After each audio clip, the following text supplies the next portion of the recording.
Salam Bapak Ibu Saudara yang terkasih di dalam Tuhan. Berjumpa kembali dengan Smart People Church dalam acara Street Justice pada saat sekarang ini. Bapak Ibu Saudara, saya percaya bahwa setiap kita tidak ada yang tidak pernah mengalami namanya persoalan atau badai kehidupan yang melanda setiap kehidupan kita masing-masing. Setiap kita pasti pernah mengalami yang namanya badai kehidupan. Yang menjadi pertanyaan, mengapa itu kadang bisa terjadi dalam kehidupan kita? Mengapa itu terjadi dalam kehidupan Bapak, Ibu, Saudara, dan saya? Melalui Injil Lukas pasal yang ke-8 ayat yang ke-22 sampai dengan ayat yang ke-25, kita akan belajar mengapa badai kehidupan itu bisa terjadi dan bagaimana kita bisa mengatasinya dalam kehidupan kita masing-masing.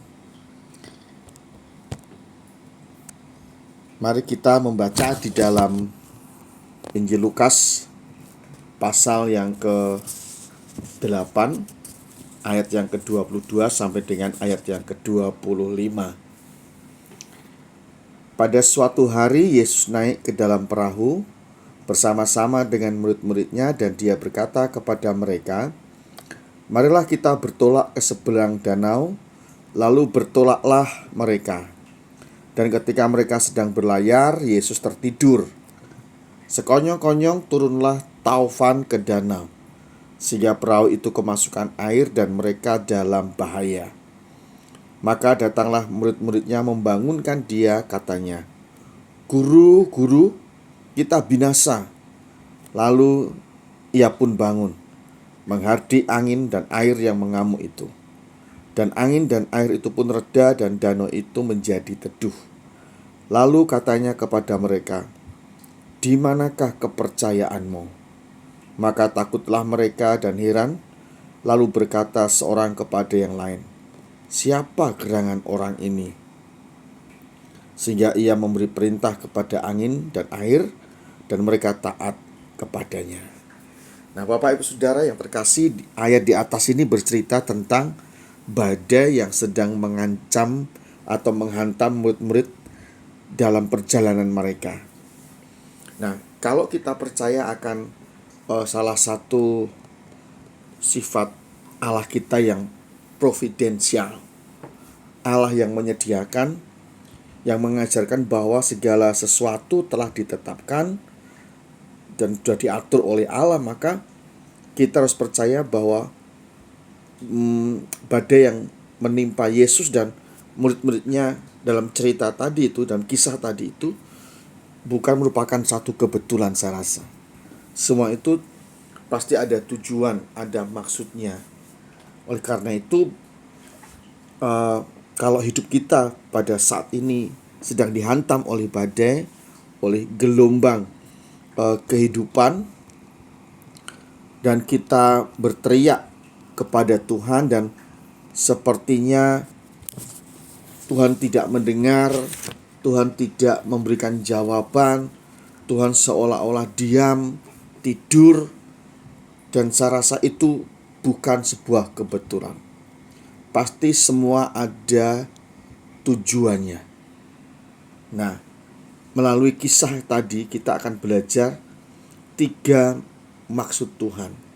Ya, 3 maksud Tuhan mengapa Tuhan mengizinkan badai kehidupan itu terjadi di dalam kehidupan kita.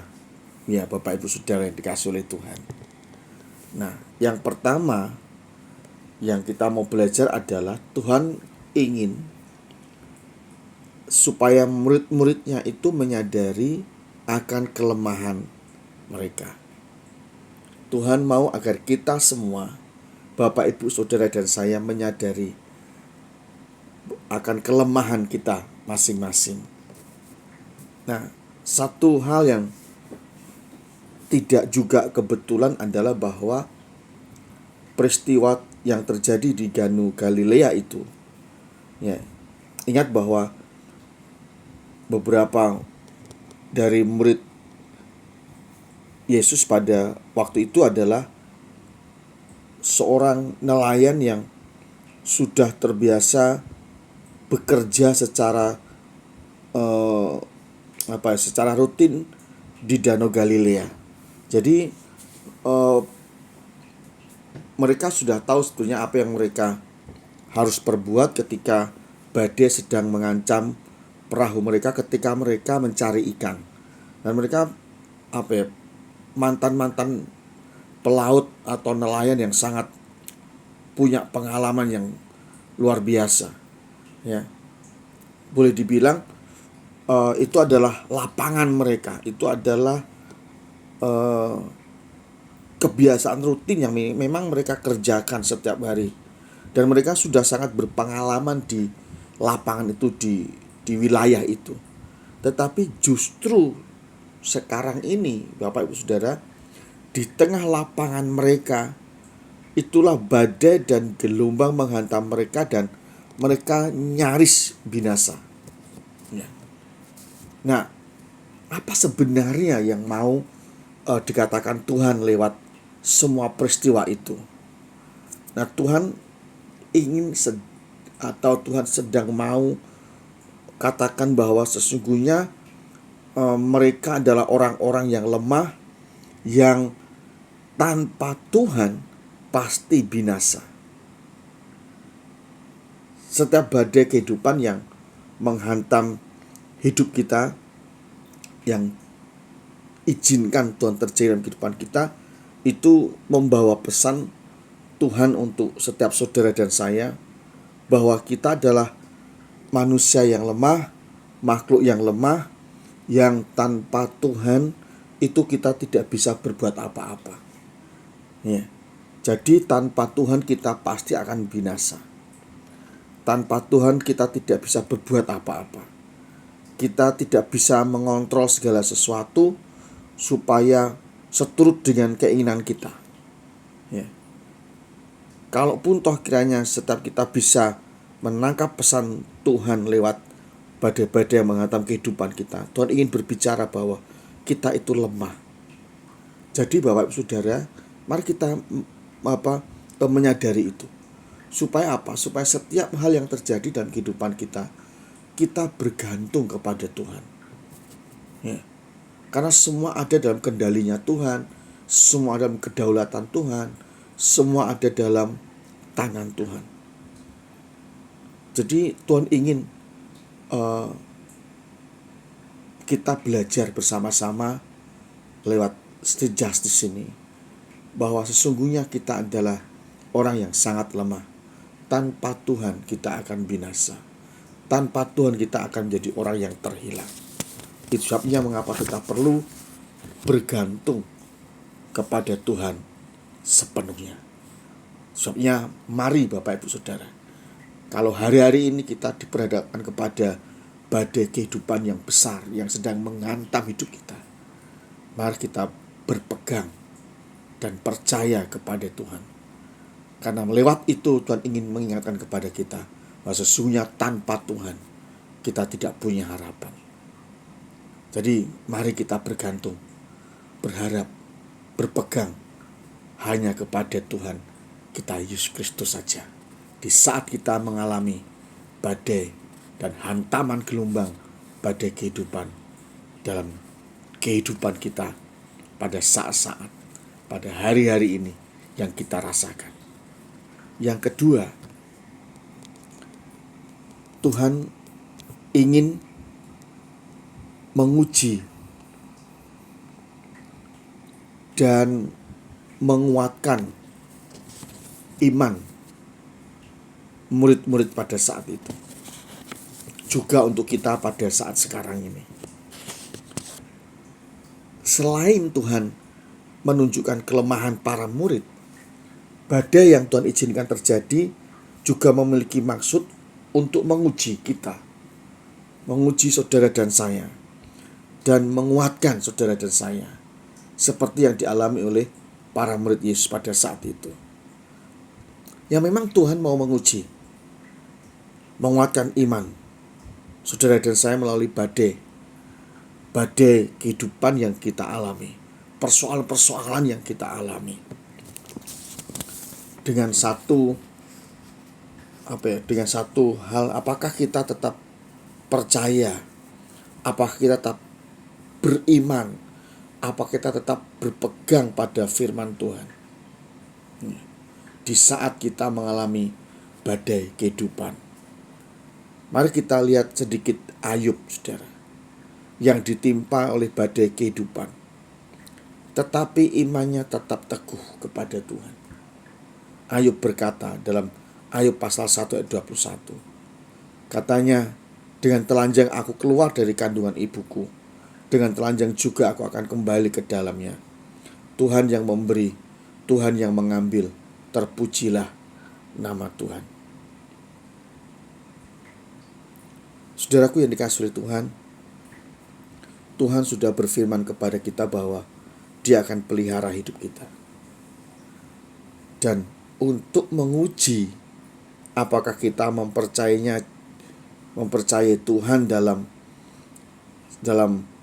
hal itu, pemeliharaan hidup Tuhan dalam kehidupan kita, Dia kirimkan badai yang menghantam, yang menghancurkan mungkin ekonomi kita, mungkin pekerjaan kita, dan itu mungkin bisnis kita yang sedang kita bangun, mungkin itu posisi, mungkin itu juga kedudukan yang kita sedang alami pada saat ini. Untuk apa? Untuk melihat apakah kita benar-benar percaya kepada janji Tuhan atau tidak, percaya kepada pemeliharaan Tuhan atau tidak. Tuhan sudah berfirman bahwa Dia akan melindungi kita di setiap jalan yang kita lalui. Dan untuk menguji itu, Bapak Ibu Saudara, apakah kita mempercayainya dalam hal itu? Dia kirimkan badai, Dia kirimkan berupa bahaya yang mengancam hidup kita, untuk melihat apakah kita benar-benar percaya pada janji dan pemeliharaannya, kepada janji perlindungannya, kepada janji penjagaannya. Tuhan sudah berfirman bahwa Dia akan menyertai kita. Dan untuk menguji apakah kita mempercayainya di dalam semua perkara itu, Dia kirimkan badai. Mungkin saya katakan tadi, mungkin itu badai ekonomi. Kita sedang mengalami kesulitan ekonomi kita, dan itu Tuhan izinkan terjadi. Mungkin kita sedang mengalami pengurangan tenaga kerja dalam pekerjaan kita, dalam usaha yang sedang kita bangun. Mungkin juga kita akan kehilangan orang-orang yang kita kasihi. Semua itu untuk melihat apakah kita benar-benar percaya kepada janji Tuhan ataukah tidak, kepada penyertaan Tuhan dalam setiap langkah hidup kita atau tidak. Nah, badai yang Dia izinkan terjadi dalam kehidupan kita itu sebenarnya untuk menguji dan menguatkan iman saudara dan saya. Dan karena itu, Bapak Ibu Saudara yang dikasihi Tuhan, mari kita tetap berpegang teguh kepada setiap firman yang Dia sampaikan kepada kita. Setiap kali ada badai kehidupan yang menerpa saudara dan saya, karena Tuhan tidak pernah meninggalkan saudara dan saya. Penyertaannya sungguh sempurna kepada setiap saudara dan saya. Yang ketiga, Bapak Ibu Saudara, mengapa Tuhan izinkan badai itu datang dalam hidup kita? Karena Tuhan mau menunjukkan otoritas kuasanya, dan Dia ingin memperkenalkan dirinya, siapa Dia di hadapan para murid. Mari kita perhatikan ayat yang ke-25. Maka takutlah mereka dan heran. Lalu berkata seorang kepada yang lain, siapakah gerangan orang ini, sehingga ia memberi perintah kepada angin dan air, dan mereka taat kepadanya. Ayat yang ke-27, dan heranlah orang-orang itu, katanya, orang apakah dia, sehingga angin dan danau pun taat kepadanya. Nah, Bapak Saudara, hari itu, hari di mana murid-murid mengalami hantaman badai dan tofan yang besar, mata mereka melihat mujizat yang sangat luar biasa. Bahwa angin yang besar itu, badai yang begitu hebat, taufan, gelombang, seketika teduh.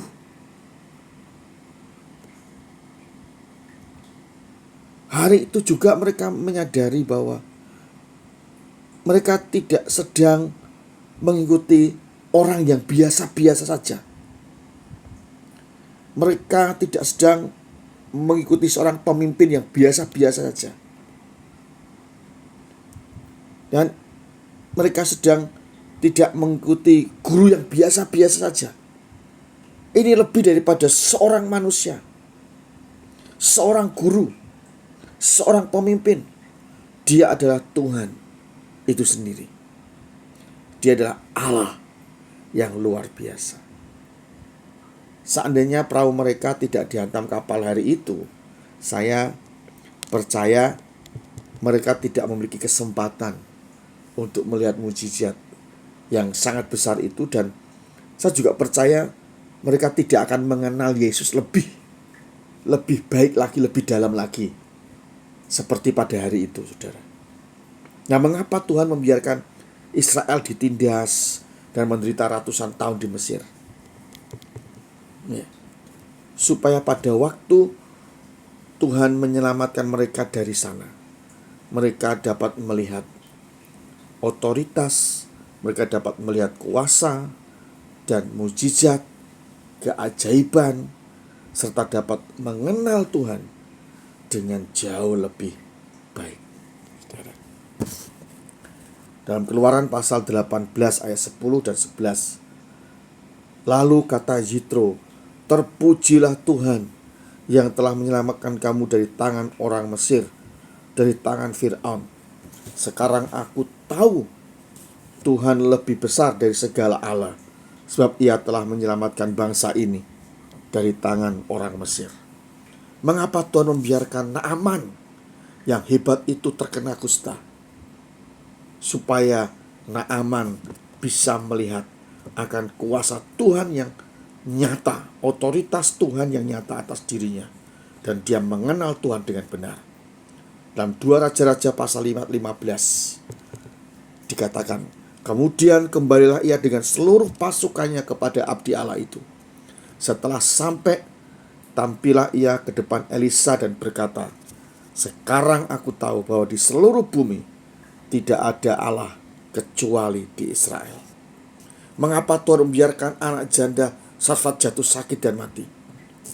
Supaya dia melihat kuasa dan otoritas Tuhan, dan janda ini percaya kepada firman Tuhan. 1 Raja-Raja pasal 17 ayat 24. Kemudian kata perempuan itu kepada Elia, sekarang aku tahu bahwa engkau abdi Allah, dan firman Allah yang kau ucapkan itu adalah benar. Bapak, Ibu, Saudara yang dikasihi oleh Tuhan, setiap badai hidup yang menerpa kita itu sebenarnya adalah sebuah kesempatan untuk melihat. Kesempatan untuk melihat otoritas, kuasa, mujizat, keajaiban Tuhan berlaku atas setiap kehidupan Bapak, Ibu, Saudara dan saya. Karena ini tidak berarti bahwa Tuhan selalu akan membebaskan kita dari setiap masalah. Tidak. Justru Tuhan izinkan itu karena Dia ingin memberikan kepada kita kekuatan untuk kita dapat menanggung permasalahan-permasalahan yang terjadi dalam kehidupan kita, supaya kita semakin cakap menanggung persoalan itu. Dan itu adalah sebuah mujizat dalam kehidupan saudara dan saya. Demikian juga dalam setiap badai yang menerpa kita. Sebenarnya itu juga merupakan kesempatan kita untuk kita mengenal Tuhan dengan jauh lebih dalam lagi. Jika kita tidak pernah mengalami sakit, Bapak Ibu Saudara, bagaimana kita akan dapat mengenal Tuhan sebagai Jehovah Rafa, sebagai Allah penyembuh? Kalau kita tidak pernah mengalami kesedihan, bagaimana kita bisa mengenal Tuhan sebagai pribadi yang menghibur kita? Kalau kita tidak pernah mengalami kekurangan, bagaimana kita akan mengenal Dia sebagai pribadi yang memelihara kita? Jika kita tidak pernah mengalami ketakutan, bagaimana kita bisa mengenal Tuhan, mengenal Dia sebagai seorang pengawal? Jika kita tidak pernah mengalami bahaya, bagaimana kita dapat mengenal Tuhan sebagai seorang penjaga kita? Bahkan jika kita tidak pernah mengalami yang namanya kesendirian, bagaimana kita bisa mengenal Dia sebagai seorang sahabat yang baik? Kalau kita tidak pernah mengalami kebimbangan, kekhawatiran, bagaimana kita bisa mengenal Dia sebagai seorang penasihat yang ajaib? Kalau kita tidak pernah mengalami mungkin sebuah fitnah, tuduhan, bagaimana kita bisa mengenal Dia, Tuhan yang kita sembah itu, sebagai pribadi yang membela kita? Karena itu Bapak Ibu Saudara, jangan mengeluh. Ya. Janganlah bersungut-sungut. Jangan kita kehilangan kepercayaan diri kita kepada Tuhan. Kalau perahu kehidupan kita dihantam badai, jangan kita mengeluh. Jangan kita bersungut-sungut. Jangan kita kehilangan kepercayaan dan iman kita kepada Dia. Tetapi sebaliknya, mari kita mengucap syukur karena semua sudah diatur dalam kekuasaan Tuhan, dalam otoritas Tuhan, untuk memberikan kepada kita, Bapak Ibu Saudara dan saya, kesempatan untuk kita melihat mujizat, untuk kita melihat kuasa, dan kita semakin mengenal Dia lebih dalam lagi. Bapak Ibu Saudara, kiranya ini menjadi berkat bagi kita semua. Tuhan Yesus memberkati kita. Amin.